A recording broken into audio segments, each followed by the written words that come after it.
Good. I had a couple of days of solid practice, so feel good. Take questions. Hey, Iga. This year you've reached the quarterfinal or better of every tournament. I think you're the only player to do that at like 1,000th level. Obviously, I know your standards are very high and you want to be winning, most of them.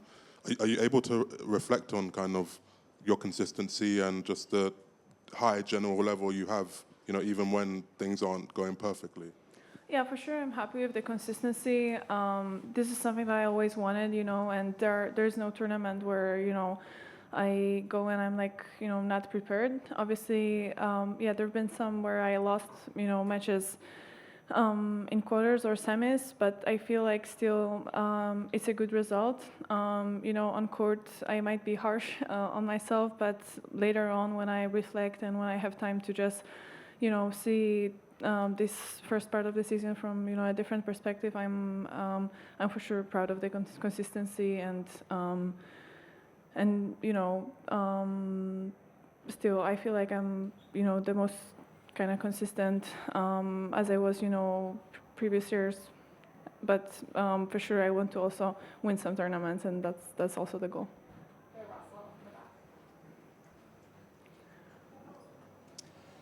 Hello, Iga. Does your training or mental preparation vary in any way for this clay court season, given that, as you say, you're winning a lot of matches, but it's different to some other years where you pretty much won every match you played? Well, honestly, the truth is that every year the challenge is a little bit different, so you always have to also adjust to that. It's not like this process of mental training is. I mean, the same with tennis. 1 month you don't feel good with your forehand, the other one with your backhand. So it's not like it's always you can plan it straight away, and this process is going to look like that. This process is going to look a little bit different. You always need to just kind of follow with how you feel, and I would say it's different because the challenges are different. In 2023, I remember I had a lot of like anxiety on first part of the season. In 2024, I was kind of only looking at the Olympics, so the tournaments before, like I was just playing them, but Olympics were always in the back of my head. This year, I feel like I am struggling a bit more with my perfectionism, so I want to for sure focus on like being disciplined on the court and making right choices, not the choices that sometimes pop out in my head, but being like really solid and yeah, like I think I can do that. So this is my main focus now. Hi, Iga.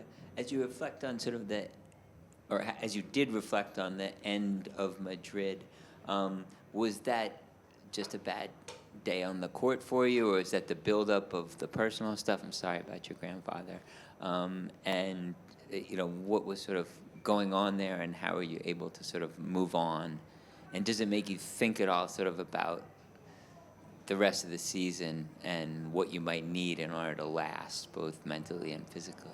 I think on this match, it was a mix. I also played like three set matches. I didn't have like a proper rest, after Stuttgart. So during the tournament in Madrid, I felt like every day basically that I just really want, a normal day off, without any traveling or without, having some obligations, and yeah, without this personal stuff. So for sure, I feel like after Madrid, I could reset a little bit better than, after Stuttgart. And the match with Coco for sure wasn't, good.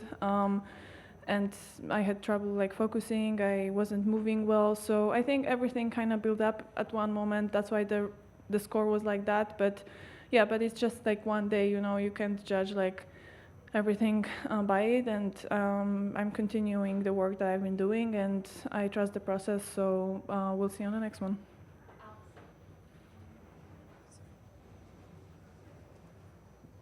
There you go. Now you've been working with Wim Fissette for half a year. What do you feel is his greatest contribution to your game? Well, I feel like I worked on some technical stuff on my serve and my forehand.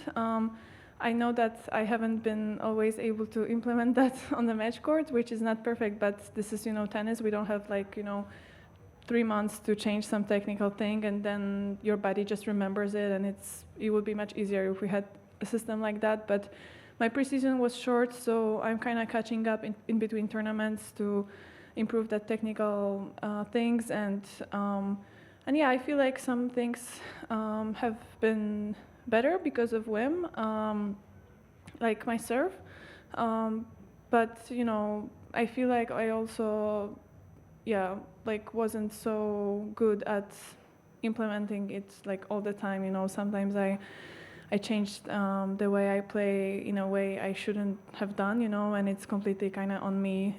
Sometimes I make a little bit wrong decisions. I think it's because of this, me wanting to, I don't know, play faster or finish the rally faster instead of being solid and building it. So that's why I was talking at the beginning about the discipline, and yeah, I think it's all pretty connected. But I'm happy with the work that I'm doing with Wim, so I'll just continue, and I'll also try to be more disciplined and make sometimes better choices on court. Hi, Iga. I'd like to ask you a question about sleep. I know this is something that is very difficult for tennis players with jet lag and the different times of matches during a tournament. Are there any techniques that you use to optimize sleep, and have you ever consulted any sleep experts as you might do for diet or physical things? No, I haven't consulted. I didn't feel the need to yet. I also have a doctor that is kind of taking care of me overall. So even though he's not a sleep expert, he knows how to manage things like that. So I have a good team that is taking care of me. But I would say it's not that bad for people who are from Europe. I would say it's a little bit easier. We go to Australia. Obviously, the jet lag is pretty big there, but you have time to adjust to it. Then we come back and we come back to this, going from from east to west. So it's a bit easier. Coming back in March or in April from States to Europe is tricky, but also it's only the training period, But I would say the going to China is the most difficult part. But it's only, in October, so I kind of don't think about that. And this is the only part of the season where the sleep can be a little bit on and off for me. But I have my routines. I know how to deal with that. Everybody knows that I'm taking melatonin, so yeah. Hi, Iga. I'm not sure if it's correct, but I read that you might, or are you considering to skip Wimbledon maybe, of the grass season? Who said that? I just read that on social media, so I wanted to clarify if it's... Shouldn't believe this stuff. Okay, so it's off the charts in this case, okay. Because I already saw a comment of Brad Gilbert, slightly criticizing that, but... During past few days I saw a million comments that were not true, so... Okay, so how do you handle if you see comments like this, which are not true in this case? I don't get it, There are so many theories right now, I would say especially in Polish media about me that are not true, that I think, just... I don't know, you guys like to make some articles that will attract, people, and I get it, it's part of the job, but yeah, for sure, I'm not gonna skip Wimbledon.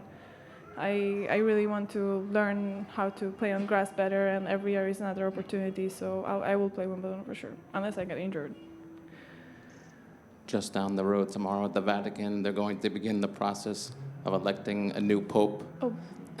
I'm wondering if is it something you're following? Are you curious about what's going on since you're here in Rome?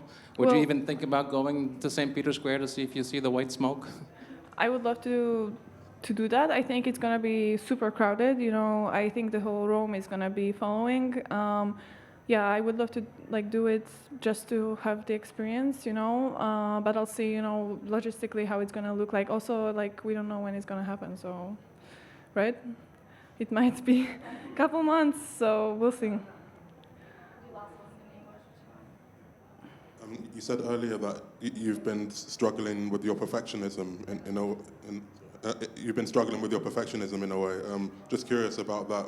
Just how do you, obviously that's a big part of your success, right? So how do you take the best out of it without letting it, I guess, overwhelm you in a way? Yeah, like I have love and hate relationship with my perfectionism. Like coming on these clay court tournaments, I just kind of try to reflect on how I see my game and how I also saw, previous seasons. And the thing is that I only remember the good stuff, from last year's because I was winning titles and everything. So my head kind of just remembers the good stuff. And sometimes, I'm on court and I feel like, oh, I'm gonna play this, loopy forehand there, my, great backhand there, and I'm making decisions that are not, really good at the moment because I just remember how it felt, previous tournaments or previous years, and I kind of assume it's gonna go in, then I make mistakes, and it's not the same, and I'm confused, So yeah, I mean, this is, as I said, like that's why every tournament and every year is different. There's no reason to compare because we are like at different places in our lives as well. So that's why I'm happy that I have my team around me to also help me, to manage this stuff. And without them, for sure, it wouldn't be so easy. But still, I feel like with the way sometimes I've been, I've been playing, I feel like I'm doing good results and I'm close to doing a little bit more. I just need to just push a little bit more and not let my thoughts, go around like this. Is it important for you to also remember the difficult moments? Yeah. I mean, because I tend to just remember the good ones, and also it's good to remember that it wasn't so perfect last year, so I don't compare all the time, because when you just go out on court and you constantly hope that you're gonna play better than what you actually maybe can that day, you're gonna be disappointed anyway, So I'm working on that, and we'll see how it's gonna end. Thank you, guys. Sylwia Wysocka, Polska Agencja Prasowa. Dzień dobry po raz kolejny. W kolejnym roku chciałam zapytać, czy z każdym rokiem jest coraz bardziej obciążające to, że bronisz tytułu w Rzymie? Czy to już jest coraz łatwiejsze, czy coraz trudniejsze? Szczerze mówiąc, nie oceniłabym tego w takich kategoriach, bo każdy rok jest inny i właśnie tak jak powiedziałam w tej angielskiej części konferencji, w każdym sezonie jakby przeszkody są inne, też czujemy się inaczej, więc porównać tak zero-jedynkowo tego się nie da, ale przyznam, że nie zwracam uwagi jakby na to, czy wygrałam w zeszłym roku, czy nie. Raczej staram się pamiętać po prostu, jak grałam, jak się czułam na korcie, albo jakie na przykład założenia miałam taktyczne, więc po prostu korzystać z tego doświadczenia, które zyskałam w zeszłych latach, a niekoniecznie przed pierwszą rundą myśleć o wygrywaniu, bo to jeszcze długa droga i też są inne dziewczyny, które grają dobrze, więc trzeba po prostu pokornie pracować krok po kroku. Thanks, everyone. Thank you.